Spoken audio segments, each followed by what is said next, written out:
Brought to you by KR Mangalam University. We provide you the platform to turn your dreams into reality. Give wings to your aspirations with KR Mangalam University.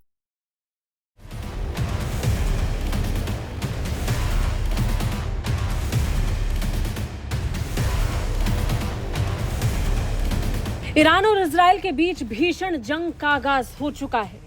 पहले Israel ने Iran में घुसकर कई सैन्य अधिकारियों को मारा, scientist को मारा, ईरान की न्यूक्लियर फैसिलिटीज को तबाह किया और इसके बाद ईरान ने इजराइल से बदला लेने का मन बना लिया।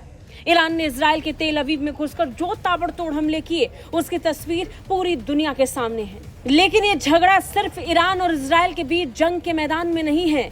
जंग के मैदान से आगे बढ़कर यह झगड़ा अब संयुक्त राष्ट्र तक पहुंच चुका है। संयुक्त राष्ट्र में दोनों देश जो भिड़े उसके बाद तो पूरी दुनिया बस इस झगड़े को देखती रह गई। ईरान और इजराइल आमने सामने थे, संयुक्त राष्ट्र का मंच था और हमलों को लेकर एक दूसरे पर तीखे हमले दोनों तरफ से लगातार जारी थे। संयुक्त राष्ट्र सुरक्षा परिषद की आपातकालीन बैठक बुलाई गई थी। मुद्दा ईरान और इजराइल के बीच छिड़ी जंग को लेकर के था। फिर क्या था, मौका इजराइल और ईरान दोनों को मिला और दोनों ने अपने अपने तरीके से एक दूसरे को ऐसे घेरा कि सब बस देखते रह गए। हाथापाई के अलावा मुंह भाषा में कोई कमी नहीं थी। बराबर ज्ञान एक दूसरे को बांटा जा रहा था। इस बैठक के दौरान एक दूसरे पर वैश्विक शांति को खतरे में डालने का आरोप दोनों ही तरफ से लगा।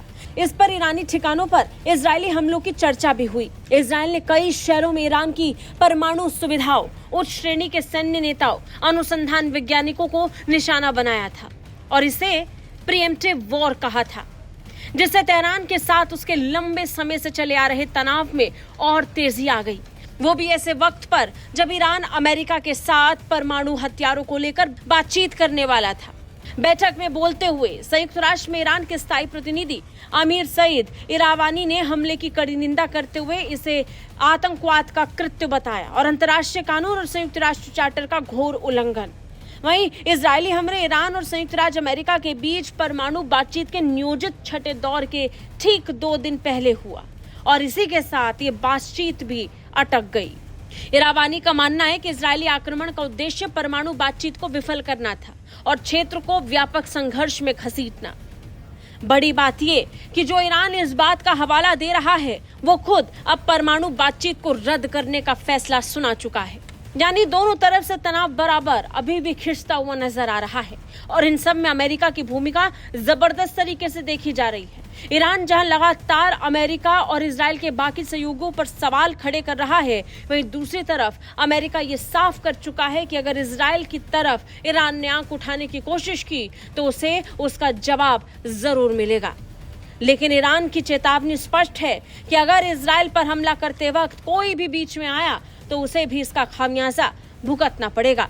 ब्यूरो रिपोर्ट, भारत तक।